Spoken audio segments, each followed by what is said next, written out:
Assalamualaikum warahmatullahi wabarakatuh. Salam sejahtera untuk kita semua. Sebelumnya, perkenalkan nama saya Yasir Mubarok, SSM Hum. Saya adalah dosen di Prodi Sastra Indonesia, Fakultas Sastra Universitas Pamulang dengan NIDN 04240489. Pada kesempatan kali ini, izinkan saya untuk menyampaikan pernyataan diri dosen dalam unjuk kerja Tridharma Perguruan Tinggi atau PDD UKTPT. Adapun dari pemaparan ini sebagai salah satu syarat untuk mengikuti sertifikasi dosen atau Serdos 2023. Pada kesempatan kali ini saya akan menjabarkan mengenai salah satu mata kuliah yang saya ampu, yaitu Semantik Bahasa Indonesia, di mana pemaparan saya ini mencakup prinsip DIA, yaitu Delivery, Interaction, and Assessment. Nah, berikut outline pemaparan terkait materi yang saya akan sampaikan pada kesempatan kali ini. Ada 6 yang saya akan sampaikan. Pertama, identitas mata kuliah. Yang kedua, capaian pembelajaran atau CPMK. Yang ketiga, materi pembelajaran. Yang keempat, metode pembelajaran. Yang kelima, sistem penilaian. Dan yang terakhir adalah rekaman video pembelajaran. Oke, identitas mata kuliah. Identitas mata kuliah itu semantik bahasa Indonesia dengan kode SIN 0292. Mata kuliah ini merupakan mata kuliah wajib di Prodi Sastra Indonesia eh, untuk semester 5 dengan bobot SKS 2 SKS dan nama dosen pengampu yaitu saya sendiri Yasir Mubarok SSM Hum. Eh, yang kedua, saya akan menjelaskan capaian pembelajaran kuliah atau CPMK. Ada 3 CPMK pada mata kuliah ini, yaitu satu, mahasiswa mampu menjelaskan konsep dan landasan teoritik terkait ilmu semantik. Yang kedua, mahasiswa mampu menerapkan berbagai pendekatan kajian semantik bahasa Indonesia. Yang ketiga, mahasiswa mampu menganalisis semantik fenomena dari data kebahasaan dalam bahasa Indonesia. Oke, yang ketiga, terkait materi pembelajaran itu sendiri, materi kuliah dibagi menjadi 14 pertemuan dengan topik-topik sebagai berikut. Pertama, pengertian semantik, perkembangan semantik dan ruang lingkupnya. Lalu yang kedua, hubungan semantik dengan ilmu lain. Yang ketiga, aspek-aspek semantik. Keempat, penamaan. Lima, pengertian makna dan aspek makna. Keenam, kajian makna berdasarkan pendekatan referensial, struktural, dan behavioral. Yang ketujuh, medan makna. Yang kedelapan, komponen makna. Yang kesembilan, kesesuaian semantis dan gramatis. Yang ke-10, jenis makna leksikal. Yang ke-11, jenis makna kontekstual. Yang ke-12, relasi makna dan jenis relasi makna. Yang ke-13, perubahan makna. Dan yang ke-14 ataupun yang terakhir itu adalah ungkapan tabu, di mana jenis ungkapan tabu ada euphemism dan diffemism yang akan dijelaskan pada materi semantik bahasa Indonesia ini. Lalu adapun buku referensi, mata kuliah ini menggunakan buku referensi utama yang selalu diupdate versi terbarunya setiap semester agar ilmu yang diterima oleh mahasiswa senantiasa terupdate pula. Selain itu, dosen juga menggunakan referensi jurnal atau artikel-artikel penelitian untuk memberikan contoh-contoh topik-topik atau materi pada setiap sesi perkuliahan, disertai dengan video atau data kebahasaan bahasa Indonesia yang dijadikan contoh. Oke, yang keempat, adapun metode pembelajaran dibagi menjadi dua. Pertama, secara sinkronus, yaitu kuliah tatap maya atau virtual melalui Zoom meeting, dan yang kedua adalah asinkronus, kuliah menggunakan LMS Universitas Pamulang, di mana di dalamnya terdapat ada video pembelajaran, forum diskusi, materi perkuliahan yang disampaikan di lembar kerja, kuis, lalu di sana ada UTS dan UAS, terdapat UAS juga. Adapun contoh LMS yang dimiliki oleh Universitas Pamulang sebagai berikut. Ini adalah LMS yang dimiliki Universitas Pamulang itu sendiri. Oke, adapun sistem penilaian, eh, ada 4 kategori atau komponen evaluasi. Pertama, kehadiran dan partisipasi di kelas. Kedua, tugas. Ketiga, UTS. Dan keempat, UAS. Masing-masing memiliki bobot 10%, 20%, 30%, dan 40%. Yang totalnya yaitu 100%. Oke, terakhir adalah saya akan menyampaikan rekaman video proses pengajaran dalam salah satu mata kuliah sinkron, mata kuliah bahasa Indonesia, semantik bahasa Indonesia yang saya ampu. Selamat menyaksikan. Oke, kita akan mempelajari hari ini kita akan mempelajari apa itu semantik, objek semantik dan sejarah perkembangan semantik. Ya, oke. Pertama, tadi yang sudah dijelaskan oleh teman-teman, ya, maka saya kejar. The study of meaning in the language. Jadi semantik itu adalah ilmu atau kajian terkait makna dalam bahasa. Nah, tadi apakah bahasa apa aja? Intinya bahasa yang digunakan oleh manusia. Bisa nggak bahasa binatang? Enggak. Karena yang bahasa binatang itu tidak memiliki makna.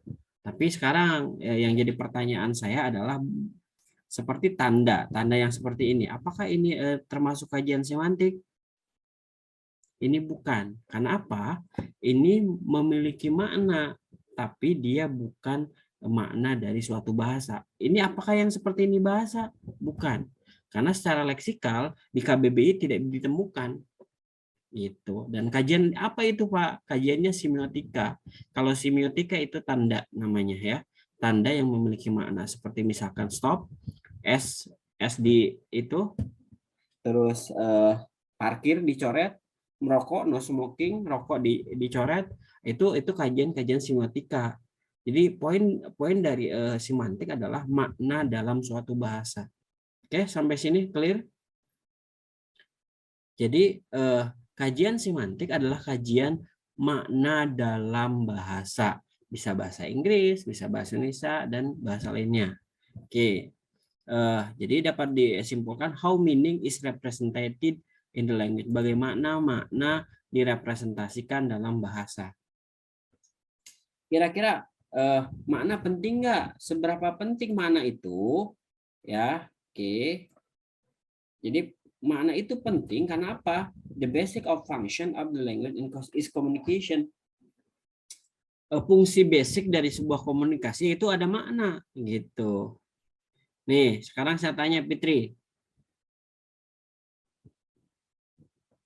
Halo Fitri.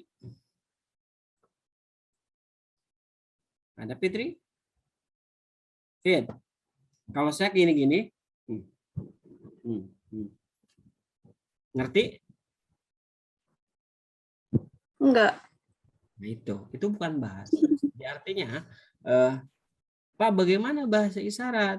Betul dia memiliki makna, tapi bukan kajian semantik.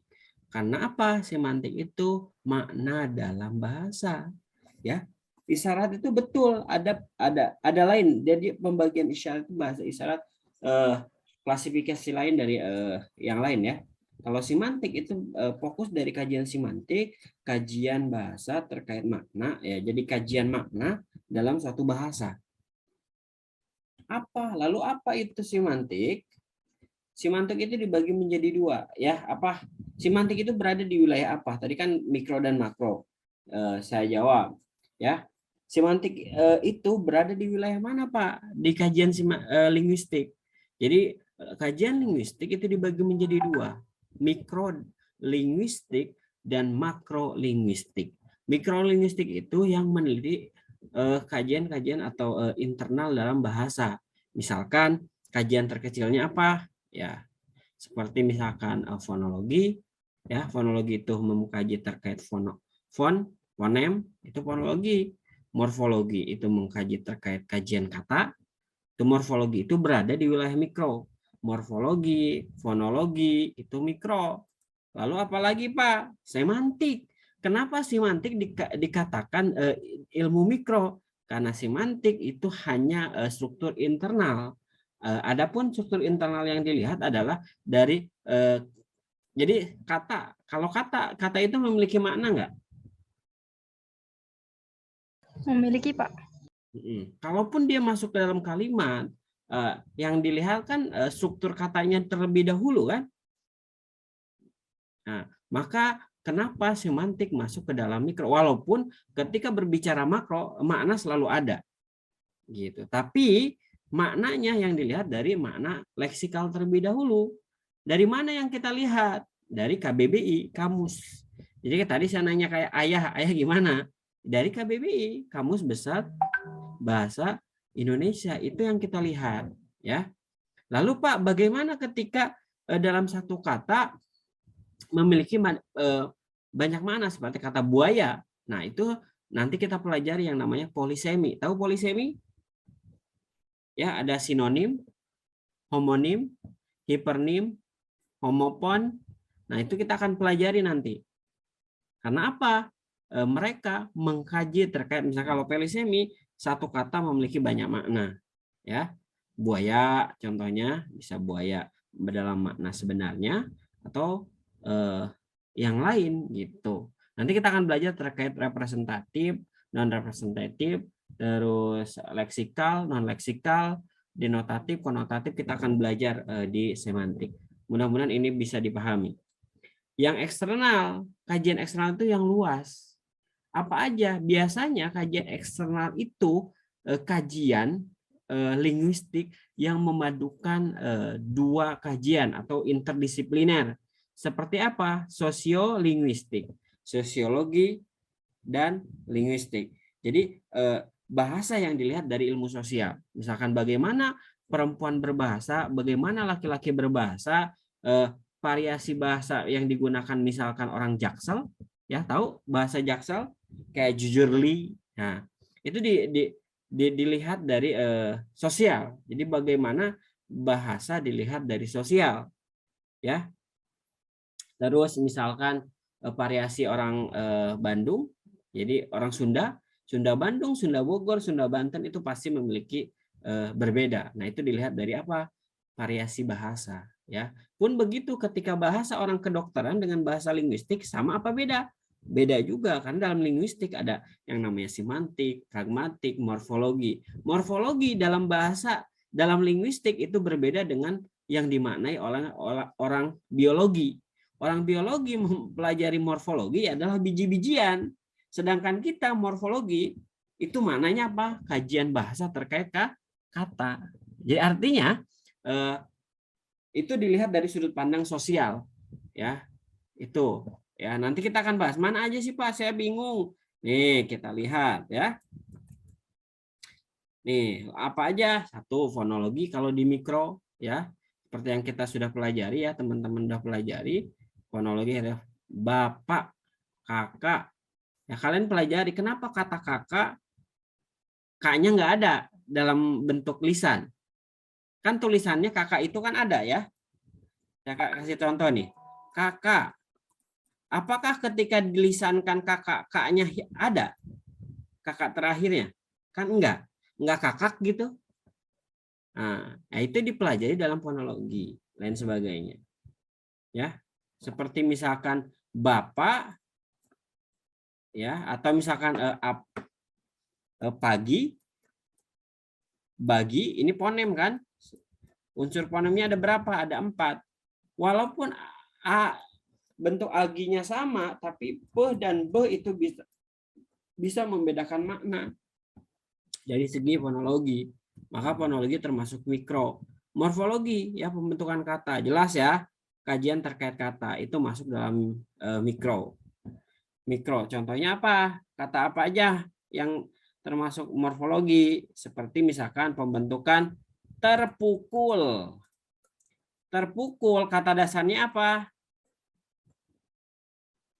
Pukul. Pukul. Dikasih imbuhan ter. Gitu. Ter ini masuk ke dalam morfem apa? Morfem terikat. Kalau ini morfem bebas. Pemerkosaan. Pemerkosaan. Kata dasarnya apa? Perkosa. Berkosa. Terus pe dan an-nya itu sebagai apa? Imbuhan. Nah, kata bebas itu, tadi kata bebas itu yang dimaksud itu namanya morfem bebas. Ya, kalau morfem terikat yang tadi ya, pe dan an. Nah, terus ada sintaksis. Sintaksis itu belajar terkait subjek, predikat, objek, ya itu sintaksis. Kenapa masuk dalam mikro, Pak? Padahal itu luas. Kan enggak, itu sintaksis itu unsur analisis paling tertingginya itu kalimat. Sedangkan morfologi unsur paling besarnya adalah kata, maka dibilang mikro, internal saja. Nah, semantik pun sama, ya terkait makna. Walaupun makna kan luas, Pak, tapi semantik dilihat dari ya unsur pembentuknya itu kata, ya, dan lain sebagainya. Jadi setiap kata itu pasti memiliki itu. Jadi setiap bahasa memiliki makna yang dilihat dari mana, bisa dalam bentuk kata, ya, bentuk frasa, kalimat, ya, tapi dia masih di wilayah mikro, ya, leksikografi bahwa mana kajian mikro. Sedangkan makro itu biasanya interdisipliner. Maksud interdisipliner adalah dua kajian yang masuk dalam satu. Sosiologi dan linguistik, yang ilmu bahasa yang dilihat dari sosial. Terus psikolinguistik, psikologi dan linguistik. Ya, tahu psikolinguistik? Nah, psikolinguistik itu mempelajari bagaimana seseorang manusia berbahasa. Ya, bagaimana seorang manusia, misalkan apakah orang gila dengan orang normal secara bahasa sama? Sama apa beda orang gila sama orang normal? Nah, Beda, itu yang Pak, akan beda. dipelajari di dalam psikolinguistik.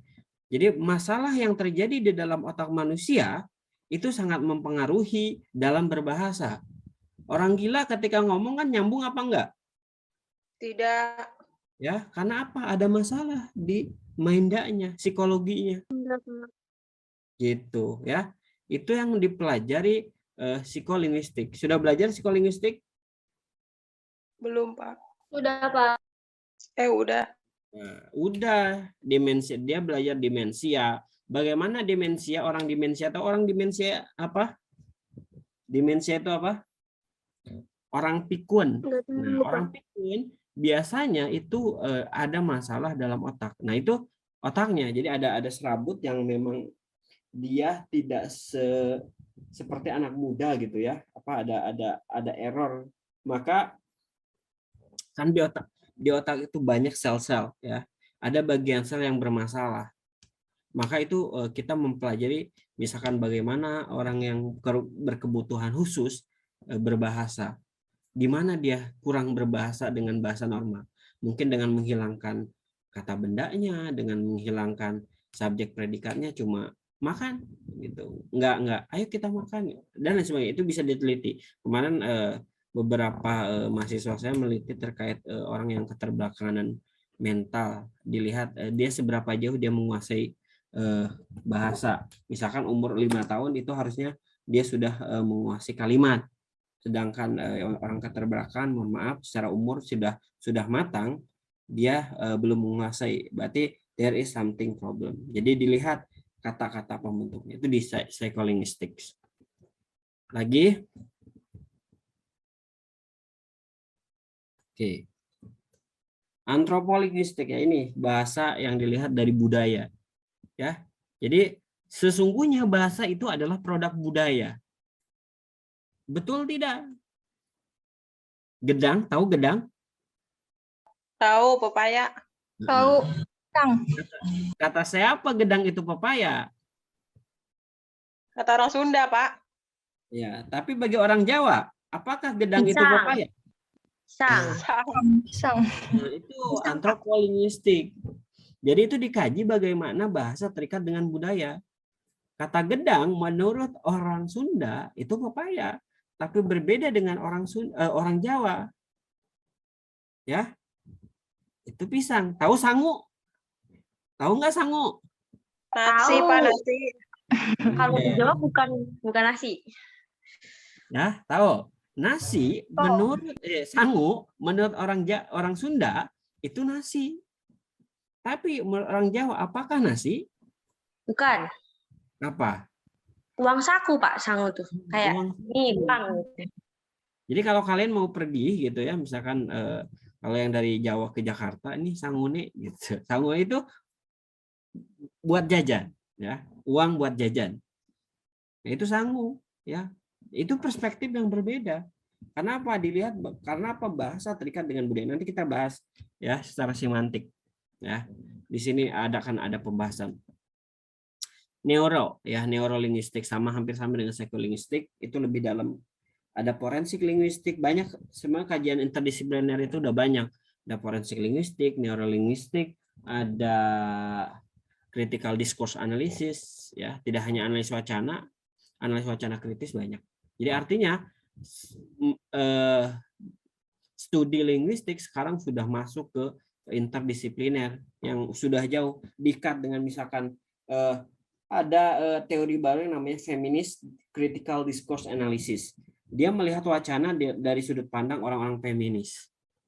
Nah, sebenarnya linguistik itu sekarang udah dikaitkan dengan lingkungan, ada yang namanya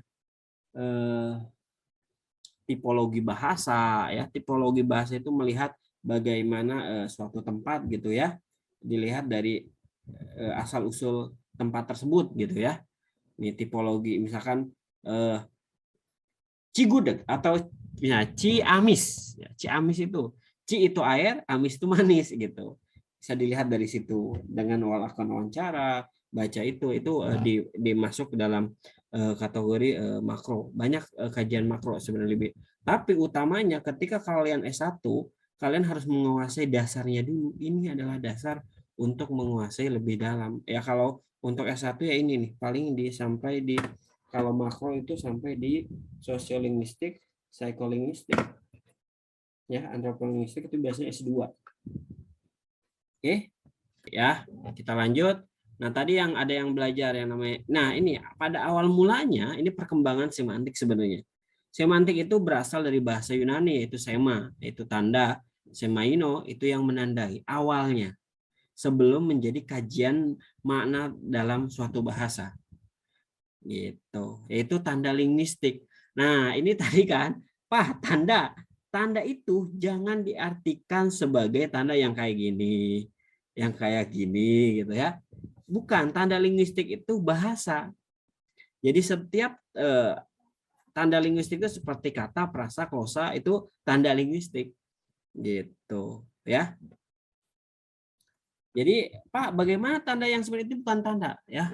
Ya memang pada awalnya ini di semantik di penyusun awal semantik itu Ferdinand de Saussure bahwa ketika kita berpikir terkait buaya, ya buaya itu lambangnya, yang dilambangkannya apa, gitu ya? Kaki 4, bibirnya monyong, ya awalnya. Tapi mereka punya makna lain gitu. Karena apa? Itu ada di kajian semantik.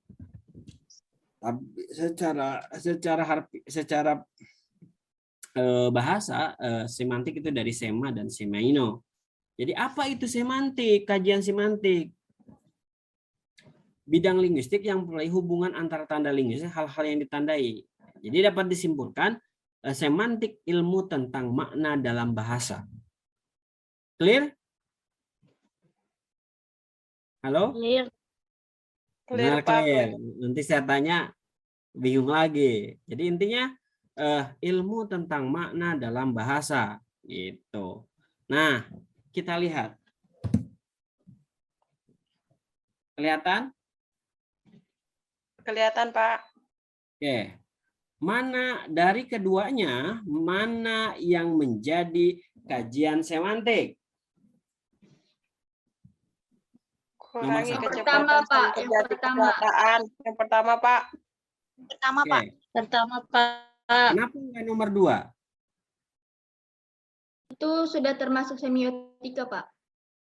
Ya, ingat, yang seperti ini adalah semiotika. Keduanya ini memiliki makna, keduanya memiliki makna. Tapi yang jadi penekanan adalah semantik, berbicara semantik, berbicara ilmu makna dalam bahasa. Ini bahasa? Ya. Bahasa Ya, apa? Pak. Bahasa apa? Bahasa Indonesia kan? Tapi Iya, memiliki Pak. maknanya, kurangi kecepatan, sering terjadi kecelakaan. Maknanya apa? Harus berhati-hati. Nggak boleh ngebut-ngebut, Pak. Memberitahukan. Ya, memberitahukan pada kita harus hati-hati sebagai pengemudi. Dia memiliki makna, tapi berbeda dengan ini. Kalian tahu makna yang kayak gini dicoret gitu? Ya, Pak. Ya, Pak. Ya, Tahu, ya Pak. karena kita sudah terbiasa saja ya. Bagi Tarzan gitu, yang tidak terbiasa ini nggak apa, karena ini bukan bahasa gitu. Walaupun ini juga menurut Tarzan ini bukan bahasa ya. Ya, kenapa Tarzan nggak belajar bahasa? Tapi yang jadi titik tekan kalau ini dalam bentuk leksikal yang kita bisa cari di KBBI, sedangkan yang ini agak sulit. Paling kita bisa menerka. Maka ada yang namanya kajian semiotika, kajian tanda. Tahu kajian tanda? Jadi ketika lambang seperti ini maknanya ini. Nah, itu dikaji semiotika. Kalau kalian ingin belajar semiotika, baca bukunya Roland Barthes. Nah, dia mengkaji terkait bagaimana sebuah tanda memiliki makna. Nah, yang seperti ini maknanya apa? Dilarang memoto. Ini menyalakan handphone. Menggunakan HP. Menggunakan HP. Ini apa? Dilarang? Merokok. Ini? Rokok. Asap rokok. Itu kan ada asap ya? Jadi ini bedanya apa? Dengan ini. Masa ini rokok, lihat nih. Kalau ini rokok dilarang menyalakan rokok, lihat nih. Ya, Rokoknya, dilarang ada api. Rokok. ya, menyalakan Oh, area korek ini kan, korek api nih. api. Oh, Kelihatan ya? kelihatan, Iya, Pak. Iya, Pak, terlihat. Ya, jadi keduanya memang memiliki makna, tapi dalam sudut pandang yang berbeda. Yang satu kajian semantik, yang satu semiotika. Oke, kita lihat. Apakah udah dijawab ya? Apakah kedua tanda tersebut memiliki makna? Keduanya memiliki makna, tapi kajian yang berbeda. Karena balik lagi, pengertian semantik adalah kajian terkait makna dalam bahasa. Paham? Ini biar Paham, Pak. biar clear saja. Oke, ntar saya hapus dulu nih. Oke, jadi cakupan ilmu semantik hanya makna atau arti ya, makna ini sinonim ya, kalau ada kata atau sinonim. Makna atau arti yang berkenaan dengan bahasa sebagai komunikasi verbal. Nah, awal perjalanan semantik, kenapa adanya semantik? Pertama adalah adanya semiotika. Semiotika itu ilmu terkait tanda ya. Yang tadi gambar, semiologi, semasiologi, lalu semik. Terakhir muncullah kajian semantik. Pada perjalanannya muncullah kajian semantik yang memfokuskan diri makna dalam bahasa. Ya, semuanya makna. Lalu apa bedanya semantik dengan semiotika? Tadi sudah saya sebut. Ilmu makna dalam bahasa, kalau semantik, kalau semiotika, ilmu makna dalam Dalam tanda semiotik. ya, intinya gitu. Ilmu makna dalam tanda, ya satu lagi ilmu makna dalam bahasa. Keduanya terkait makna, tapi bedanya yang satu bahasa, yang satu tanda. Penjelasan dan cuplikan salah satu mata kuliah yang saya ampu yaitu Semantik Bahasa Indonesia. Semoga dapat bermanfaat. Terima kasih atas perhatiannya. Saya Yasir Mubarok pamit undur diri. Wassalamualaikum warahmatullahi wabarakatuh.